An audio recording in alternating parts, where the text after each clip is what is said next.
Bonjour Jérôme Laverny. Bonjour Benjamin. Alors on a déjà parlé à plusieurs reprises dans ces chroniques du coup de main pour l'emploi de l'apprentissage avec des métiers très variés et des métiers que nos auditeurs aussi ne connaissent pas forcément. C'est un des problèmes de l'apprentissage, celui de contenir des formations en rapport avec des métiers parfois méprisés, on l'a dit, on a râlé contre, et puis parfois ignorés. Qui sait ce que c'est un sellier, un chaudronnier, ce que font un sellier, un chaudronnier, et puis il y a, perdu comme cela, et bien des CFA plus inédits, comme l'INCM, qui forme sur les métiers du cycle et du motocycle. Et on est justement avec Elmi Chekir. Bonjour. Oui, bonjour Benjamin. Alors, bonjour Jérôme. Alors expliquez-nous, vous êtes donc dans cet Institut national du cycle et motocycle. Qu'est-ce que vous faisiez justement Qu'est-ce que vous faites là-dedans? Expliquez-nous. Oui, là cette année, je me suis engagé dans une formation en alternance de 8 mois. Je suis une semaine par mois à l'INCM. Principalement, ce qu'on fait, c'est des cours théoriques basés sur la mécanique pure, vélo, le fonctionnement de chacune des pièces, les différentes améliorations, l'historique, etc. Et toute une grosse partie en atelier, pendant laquelle on démonte des vélos de différentes sortes, des vélos plus ou moins anciens avec des mécanismes différents. Tout ça assisté par des formateurs qui nous encadrent, qui nous expliquent un peu les différentes techniques. Oui. Qu'est-ce qui a fait que vous avez voulu justement vous orienter vers cette formation-là? Alors, il y a eu un déclic ou peut-être un conseil un jour?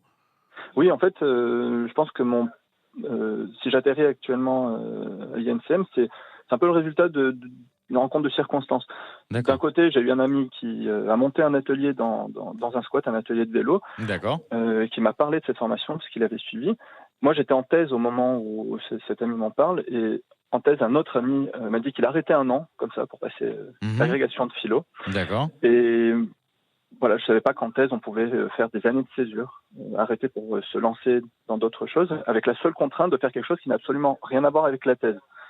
Et moi, à côté de ça, j'avais l'envie d'apprendre à réparer des vélos, à arrêter de dépendre de personnes qui n'y connaissaient pas forcément grand-chose et à qui je confiais quand même mon outil de travail, mon outil de transport de quotidien.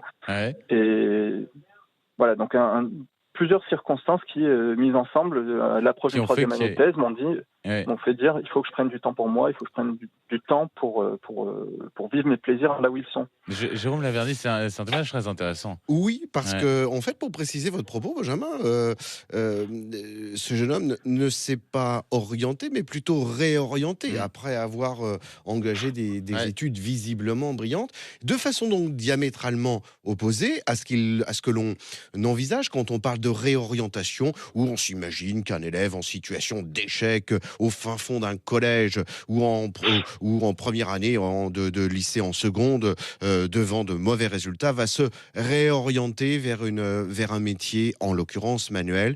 Visiblement, c'est un constat de succès pour le coup, en l'occurrence pour ce jeune homme. Merci beaucoup Elmi Chekir d'avoir été avec nous ce matin. Et puis, merci à vous. Et puis merci à vous Jérôme Laverny. On se retrouve demain pour un nouveau coup de main pour l'emploi. Effectivement, bravo à vous Elmi Chekir. À demain. Merci beaucoup.